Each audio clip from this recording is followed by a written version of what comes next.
and you're really feeling fragile, and you really feel alone, and you really feel abandoned, and you really can't get home. That's when you call. Old friends, they shine like diamonds. Old friends, you can always call. Old friends, Lord, you can't buy them. You know it's old friends after all.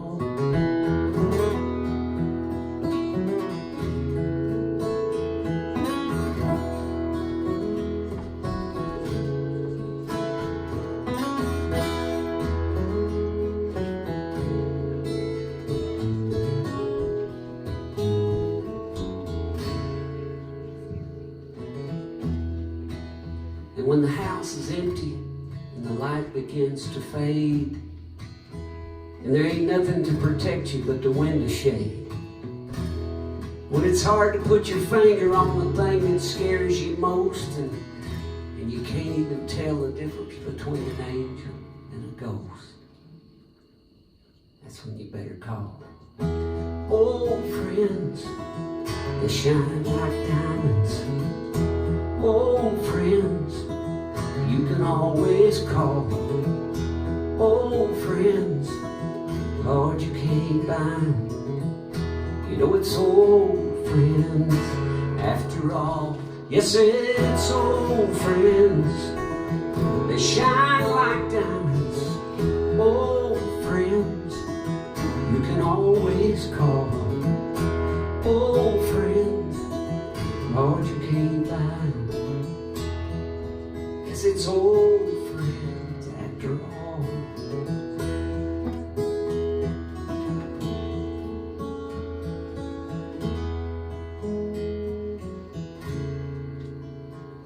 You know, this place, what'd you say? I've been here 6 times, John?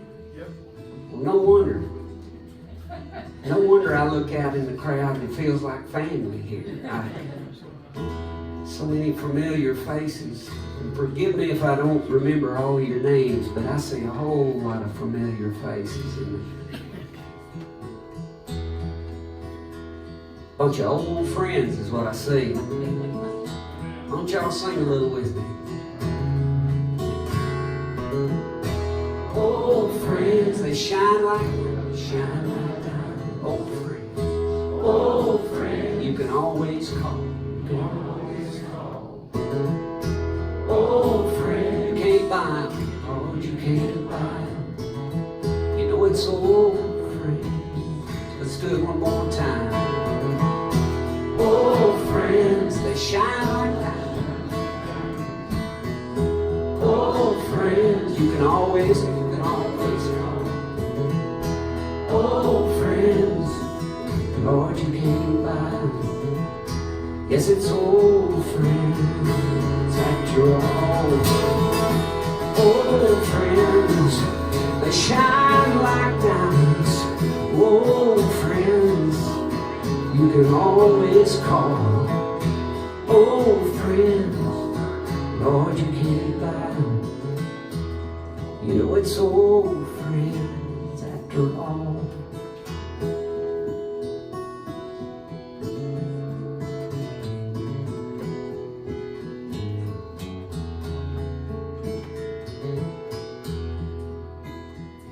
So we lost Guy Clark about,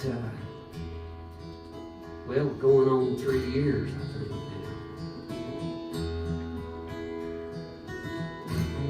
now. And I'm proud to say, actually, that I was there when Guy took his last breath. I was standing right there beside him.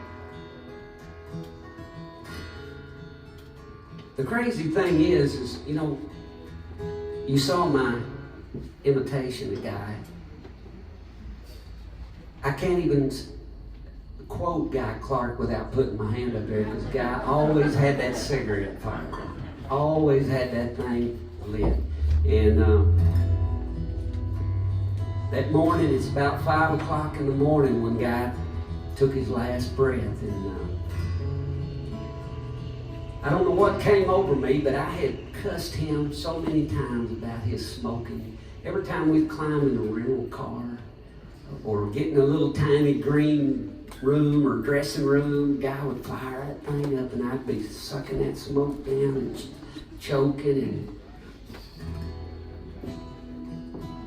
it's the only thing I used to get mad at him about, you know, not just because of what it was doing to me, but what it was doing to him, you know. But anyway, at one point he finally switched to this, he started buying this can of bulk tobacco that came from somewhere overseas. And he said, Verlon, he said, when I roll my own out of this stuff, he said, this stuff is so clean and nice. He said, this will actually make you healthier to smoke this stuff.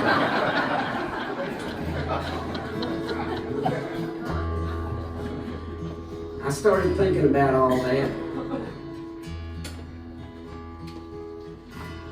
After the guy passed, and I walked in there into his kitchen. I sat down at his kitchen table, and I got that big old can of tobacco, and I poured it out on the table, and I started doing what I'd watched him do 1,000,000 times or more. I started messing with that tobacco, and then I got one of them papers, and I packed it in there. I licked it, and I tapped it on both ends. And I took his little scissors and I cut it off where it was perfectly straight on both ends. It looked like a store-bought cigarette. I rolled 3 of them. And I went back in there to his bedside. And I stuffed them all in his shirt pocket. For the road, guy. For the road.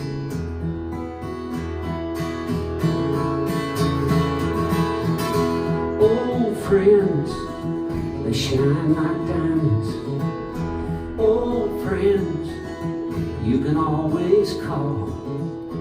Old friends, Lord, you can't buy.